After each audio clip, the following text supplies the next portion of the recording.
Hey everyone, and welcome. Today we're going to dive into a question that I think is on pretty much every parent's mind. Is my child ready for school?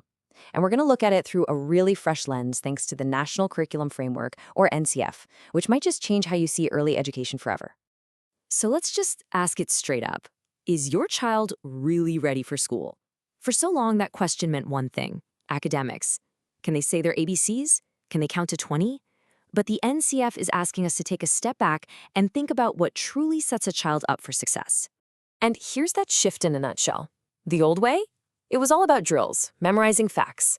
The NCF's view is, well, it's about building confident kids, nurturing their natural curiosity, and helping them develop empathy. It's a huge change from asking, what does my kid know? To who is my kid becoming? And that brings us right to the heart of this whole philosophy. It's this idea that a child's emotional well-being is the foundation for everything else. You got to build the foundation of the heart before you can build the skyscraper of the mind, right? The NCF says it loud and clear. Emotional security is essential for learning. And this isn't just some feel-good, fluffy statement. It is a fundamental truth. Think about it.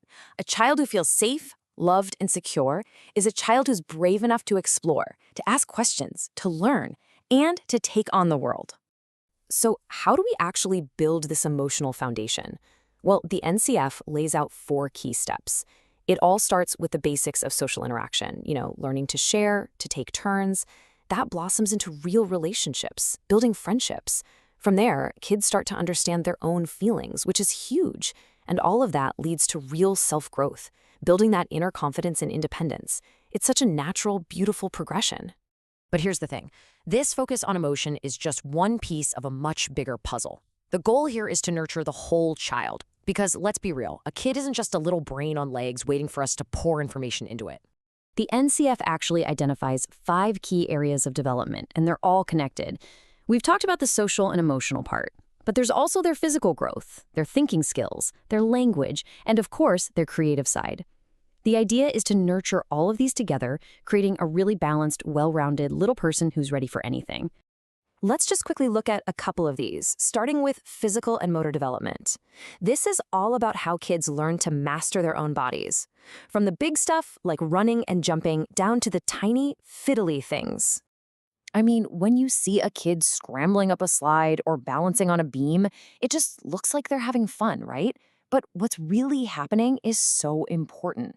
They're building strength, coordination, and this amazing awareness of what their body can do. This isn't just play. This is learning in its purest form. Okay, next up is a domain that I think sometimes gets pushed to the side: creative and aesthetic development.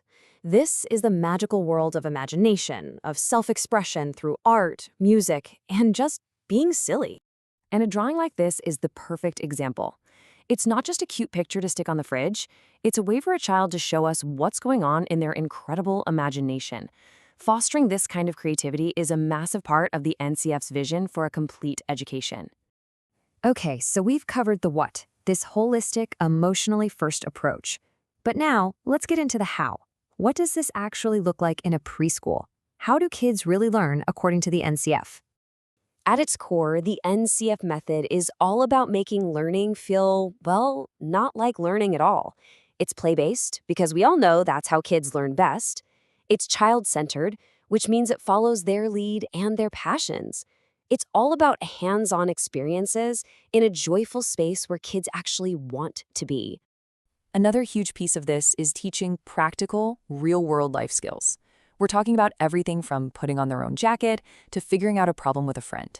These are the moments that build true confidence and help them become capable, independent little people. So when you put all of these different pieces together, the emotional safety net, the whole child development, the learning through play, you start to see the ultimate goal come into focus. And it's not just about getting a kid ready for grade 1. It's about getting them ready for life. At the end of the day, the goal is actually pretty simple. It's to build learners who are socially competent, they know how to get along with others, and emotionally secure. They feel good in their own skin. These are the 2 pillars that will support them for the rest of their lives. This whole approach fosters what the NCF calls positive learning dispositions. Now, that's just a fancy way of saying it helps kids develop amazing qualities that go way beyond academics. Things like a genuine love for learning, the confidence to try new things, the persistence to not give up, and of course, a curious and creative mind. These are the skills that really matter. So, I want to leave you with this final thought, a little challenge maybe. The next time you pick your child up from school, what if, instead of asking, "What did you learn today?" you tried asking, "How did you play?" The answer just might change everything.